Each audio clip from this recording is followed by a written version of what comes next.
Et l'équipe Tudor nous a donné ce privilège d'avoir le tout nouveau vélo de Julien Alaphilippe. Le Français roulera avec le Team Machine SLR 01 version 2025. Évidemment, il s'est allégé, mais il garde pas mal de détails aérodynamiques. On va voir tout ça très précisément.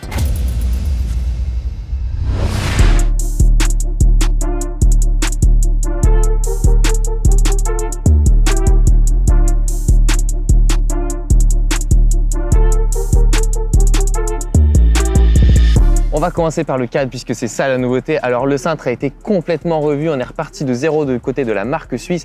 Julien le porte toujours à ras le cadre pour plus d'aérodynamisme avec une potence assez courte finalement.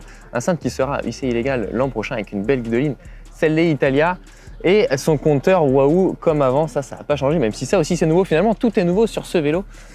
Le cadre, il a des tubes toujours assez massifs, assez carrés pour cette version de montagne. À noter quand même les porte-bidons aéro sur le tube diagonal et sur le tube vertical.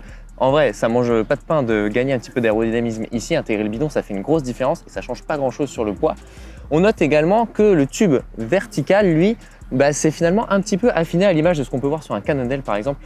Ça s'est affiné, ça s'est élargi, évidemment pour l'aérodynamisme, vous l'avez compris, et on perd également les pattes qui sont plus intégrées comme sur l'ancien modèle. Donc on a complètement revu la base arrière également.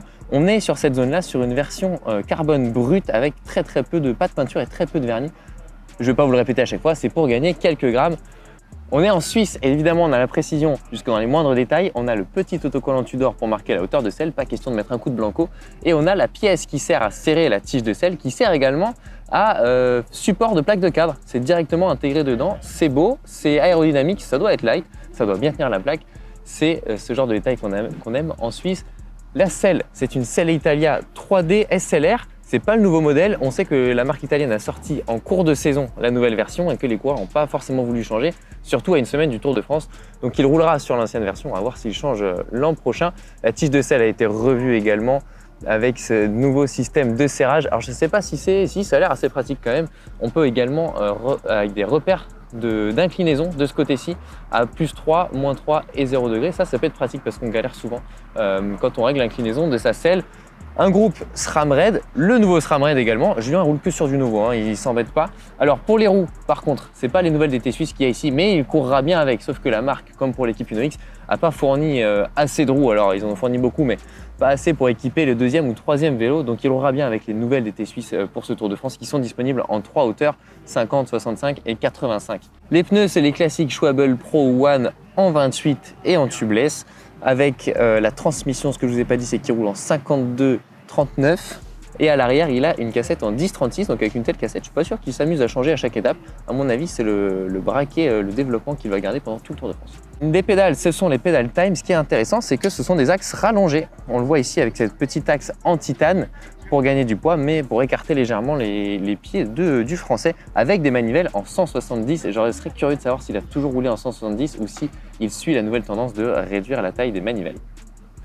On a vu ce vélo dans tous ces petits détails. On va voir maintenant les chiffres, la position de Julien et surtout le poids de ce vélo qui est censé être le vélo passe-partout, voire le vélo de montagne. Le poste de pilotage a été complètement refait du côté de la marque suisse. On retrouve l'intégration du support compteur dans la potence, c'est tout à fait plat par ici.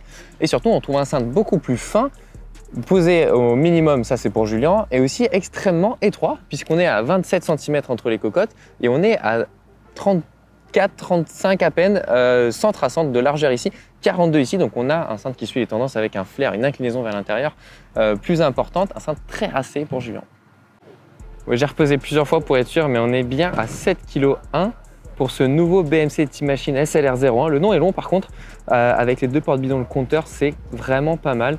Il atteint son objectif d'être le vélo de montagne, le vélo passe-partout, une véritable arme pour Tudor. Et voilà pour le nouveau vélo de Julien Alaphilippe et ses coéquipiers que l'on a déjà vu à l'avant et que l'on reverra sans doute sur les routes de ce Tour de France.